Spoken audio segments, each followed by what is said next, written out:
X comma Y ஆகியவற்றின் மீபோமா LCM வந்து Z அப்படின்னு சொல்றான். சரி, எனில் எக்ஸ் ஒய் இன் மீபோவா HCF எவ்வளோ அப்படின்னு கேட்டிருக்கா. இது நார்மலான கொஸ்டின் தான். சரிங்களா?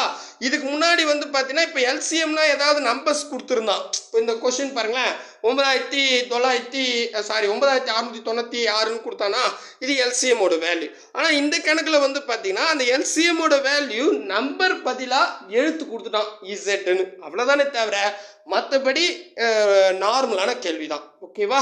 இப்போ முதல்ல நம்ம ஃபார்மேட் எழுதிக்கலாம். ஃபார்மேட் என்னது? முதல்ல HCF, ஓகே, அது கூடவே எல்சிஎம் பெருகணும். ஓகே, பெருகிட்டு அந்த ஈக்குவல் டு போட்டு அந்த 2 நம்பரை அண்ணாண்ட பக்கம் வச்சுக்கணும். அவ்வளோதாங்க. இதில் கொஷினில் கொடுத்தது எல்லாத்தையுமே அந்தந்த ஏரியாவில் சேர்த்துட்டா ஆட்டோமேட்டிக்காக ஆன்சர் வந்துடும். இந்த டைப் பொறுத்த வரைக்கும் 3 வேல்யூ கொடுத்துருவான், 1 தான் கேட்பான். சரியா? இப்போ பாருங்க, எல்சிஎம் வந்து இசட்டுன்னு சொல்லிட்டான். ஓகேங்களா? ரைட். அதுக்கப்புறம் இங்கே பாருங்க, எக்ஸ் ஒய்ன்றத அப்படி தான் கொடுத்துருக்கான். அவன் வந்து எதுவுமே கொடுக்கல. அப்போ எக்ஸ் இன்ட்டு ஒய்னே வச்சுக்கலாம். ஏன்னா இவனே சொல்லிட்டான் எக்ஸ் ஒய் அந்த நம்பரோடைய எல்சிஎம் இசட்டுன்னு சொல்லிட்டான். அப்போ எக்ஸ்ஒயோட HCF என்னன்னு கேள்வி கேட்குறான். புரியுதுங்களா?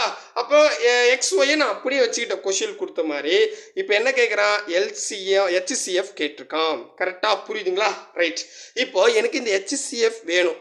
அப்போ இசட் பெருக்கல்ல இருக்குது. ஈக்குவல்ட்டுக்கு என்னென்ன போகுமானா வகுத்தலாம் மாறிடும். அப்போ வகுத்தல் போட்டுக்கலாமா?